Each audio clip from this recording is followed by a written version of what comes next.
4 separate fires in the Austin area overnight, and authorities say the same thing set them off. State troopers in Austin helping bring down crime are temporarily leaving. We'll tell you why and when they could be back. First warning weather with meteorologist Kristen Curry.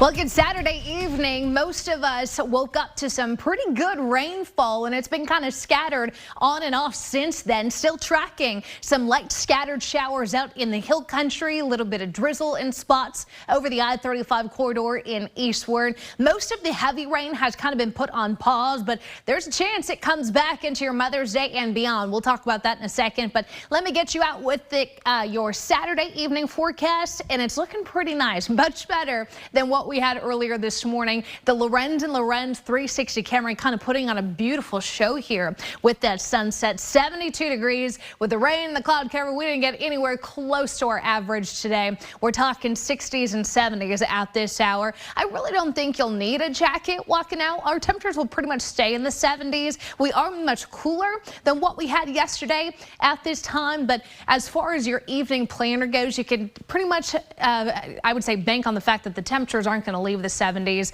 but the rain chances will be low, 30 to 40%. I'm not super confident that we're going to see a washout of night, but the flood watch will continue until 8 p.m. at the very least. I think there's a good possibility the National Weather Service, who's in charge of issuing these, actually extends this into tomorrow. So what are we looking at here? Well, more scattered rain on the way. This will continue overnight into your Mother's Day and beyond. The updated rainfall potential, we're still looking at an additional 1 to 2 inches of rainfall here. So we want to be on the lookout for flooding before we eventually, very slowly, warm up and dry out into next week. So got a lot to tell you. We'll take a look at rainfall totals so far, what to plan for Mom tomorrow, and what our temperatures will look like in the days to come in your first warning forecast. Thanks, Kristen. We'll see you in a bit. Thank you. Well, last night's storms caused some fires. The Austin Fire Department says lightning strikes caused fires at 4 homes overnight. They happened between 3 and 5 a.m. across the area, including Cedar Park and 3 Austin neighborhoods. This is one of the fires on Rain Lily Lane in South Austin, where AFD says 2 people were displaced. 1 person was killed when a tornado touched down in South Texas early this morning. The National Weather Service and Cameron County officials say the EF1 twister made landfall just after 4 in the morning at Laguna Heights. That's near the border town of Brownsville.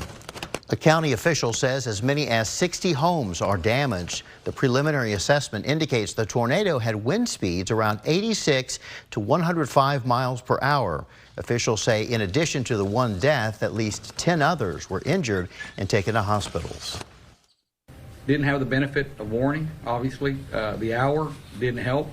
Middle of the evening, early morning. And unfortunately, like you said, it just literally popped up out of nowhere. Crews are working to restore power to the area and continuing to search for any possible victims that may still be out there. State troopers assigned to help police the city of Austin are leaving town after today. The Texas Department of Public Safety is temporarily halting its partnership with APD because troopers are needed in border cities to help with an influx of migrants after the end of Title 42 health restrictions.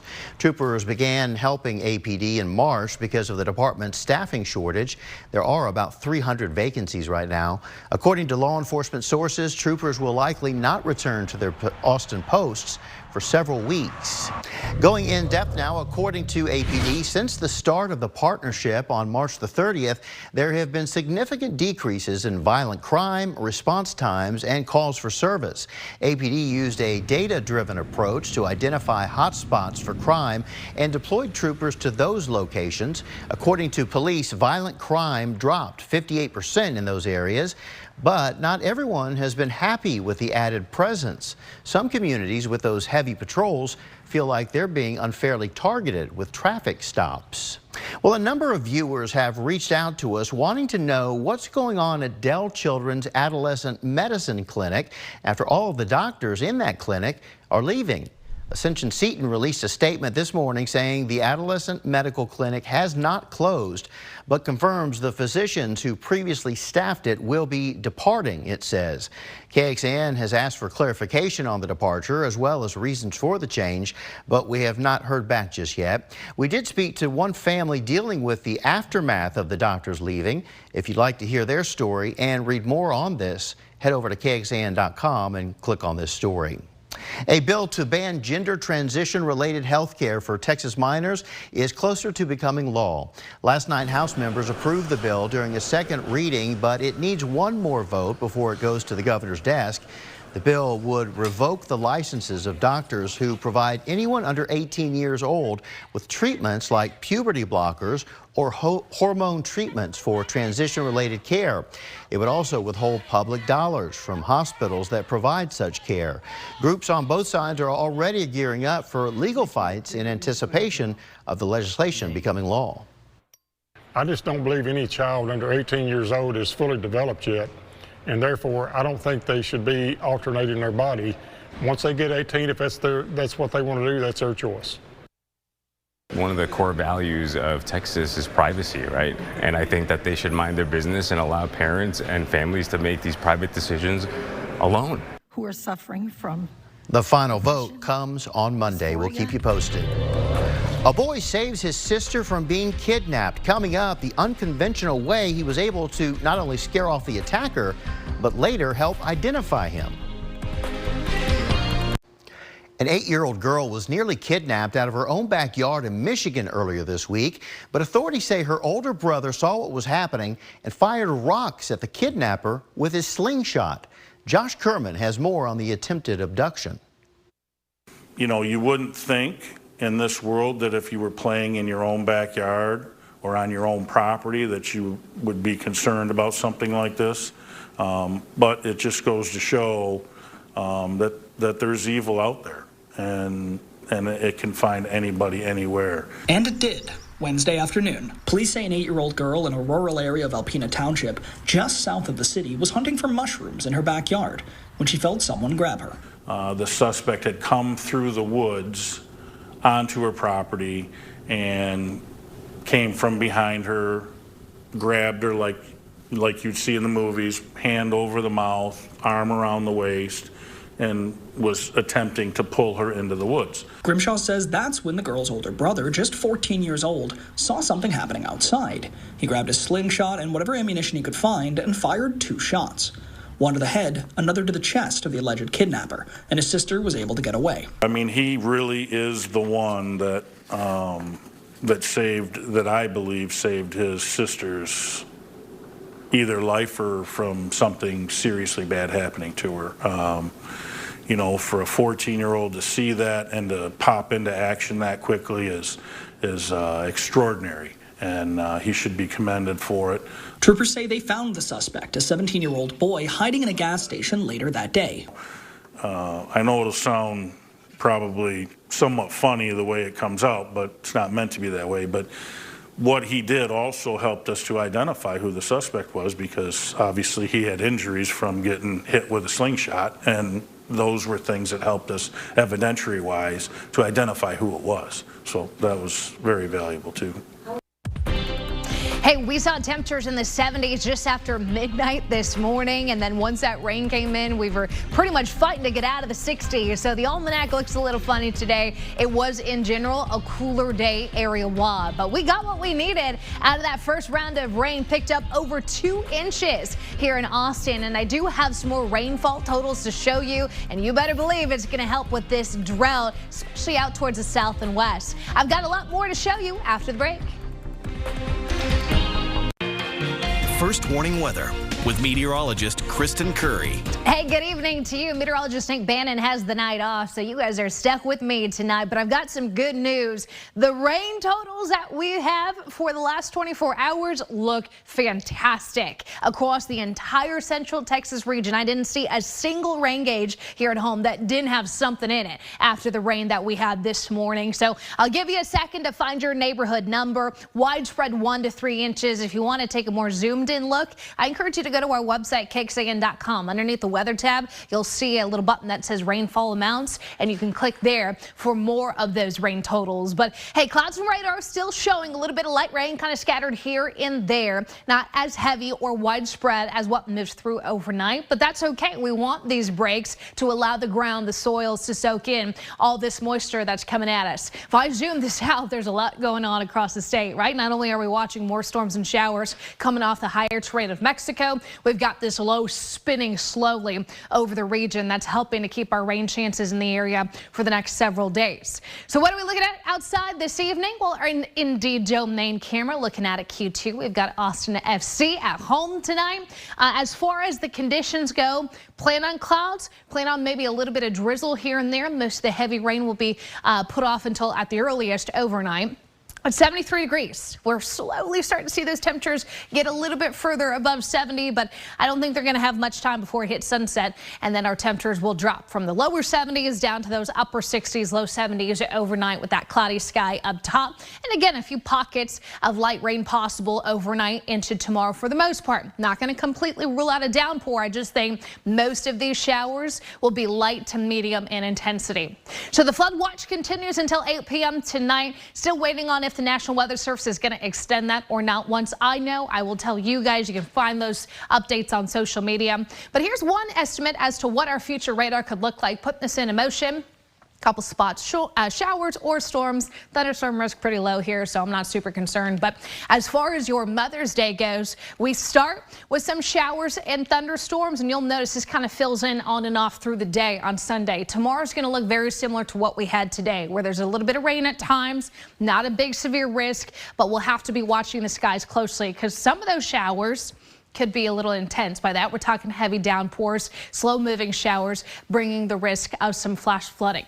So your Mother's Day forecast holding on to a 60% chance of storms. Temperatures will be in those upper 70s tomorrow.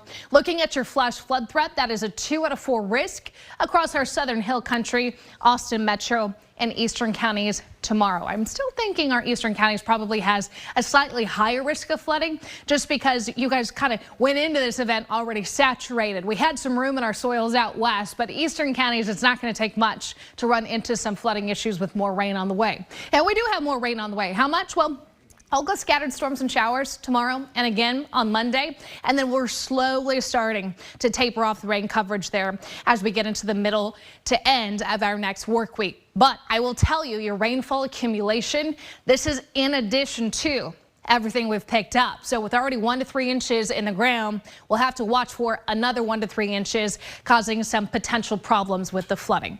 So your 7-day forecast, I've got upper 70s for your Mother's Day, 80s for Monday, and then you'll notice those 80s will actually stick around for most of the next week, but the rain chances will start at about 60% as we get into tomorrow, Monday, and then slowly starting to fade away as we get into the back half of our next work week. This is KXAN Sports, brought to you by Thomas J. Henry. While that precipitation talk may make sense to our wonderful meteorologist, the weather of this weekend sure confused those of us in sports. Events were shifted, delayed, whatever needed to be done. For Texas baseball men, a doubleheader a day ago, and somehow they got in the finale today. Tanner Witt was on the mound making his 3rd start, and this by far the longest one of the 3. Paint to end the 3rd for Sticks. 3 strong, give up a 3-run homer. That was his only blemish. Yes, a pretty big one, but not to worry for UT. Plenty of offense. Spot him first. Dylan Campbell, Oppo Taco, 2-run homer. Now a 30-game hit streak for number 8. How good has he been? Bottom of the 2nd, still down 1 is Texas until Jalen Flores is going to tie things up, going the opposite way as well. That's kind of the way the wind was blowing so far. Tanner Carlson's scores were even at 3. Here we go behind the plate again. Now in the 3rd, Porter Brown. He's pulling that one to right as well. He's a lefty, though. It makes a little more sense. Drives home a couple more to make it 6-3. And trust me, they were not done there. Next batter, Eric Kennedy. Another home run, his 7th in 10 games. That ties his season total as a whole from last season. Texas rolls to get the series victory over San Jose State. Because they squeezed in all 3 games early, they get Mother's Day off. Sure would be nice. So it's okay. We're happy to be working anyway. The end of the regular season for Texas softball, not ideal. They were swept by Baylor, but they rebounded in the conference tournament with a couple wins to start things off. What do they get after those wins? A battle with #1 Oklahoma today. Freshman Silali Gutierrez from Stamford, Texas, pitching well in the circle. Just one mistake, though, here in the second. Haley Lee solo home run in inning #2, and that massive OU crowd is excited. But Viviana Martinez in the top of the 4th evens things up. We're back at 1. The unanimous Big 12 freshman selection gets the long ball there, but in the bottom of the 4th, Alyssa Brito doubles home Lee. OU would retake the lead, and they would keep on adding from there. 6-1 in the 7th. Horns not able to rally. Surprise, surprise. OU takes some more hardware in the Big 12 tournament crowd. Next for the Horns, it was, as we saw, ranked 7th. They wait their NCAA selection tournament show fate. That's at 6. Last year, they thought they were going to host, or at least thought they may. Ended up going all the way up to Seattle to face Washington. All right, up next, where the improved offense stands for Austin FC as they get set to battle bitter rival FC Dallas. That's it. All right, welcome back. It's UIL State Track Weekend over at Mike A. Myers Stadium at UT. Today, they too have managed to avoid the rain enough to get in the final day, Class 1 and 6A. We'll start in the boys 6A 800 meter. This one was exciting, as many of them are, for 2nd and 3rd place. And taking home 2nd is Evan McGregor from Bowie, just barely. Also taking home 2nd in the boys 6A 100 meter is Westlake's Ashton Torrens. By just 100th of a second, he beats out 3rd. He got 1st in the 6A long jump earlier. Kevin Sanchez from Vandegrift, 2nd in the 6A 3200 for boys. Back to the MLS action tonight for Austin FC at Q2 after that New Mexico United victory on Wednesday evening in the Open Cup. Offense has been a lot better. 6 goals in their last 3 games, but it's still a big talking point for the Verde and Black.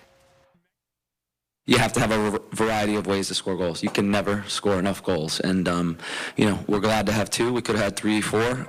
The more goals we're scoring, the more players that are contributing, the more confidence the group gets, the more believability they have in any setup or, strategy that we may create for them. But I'm pleased for the guys.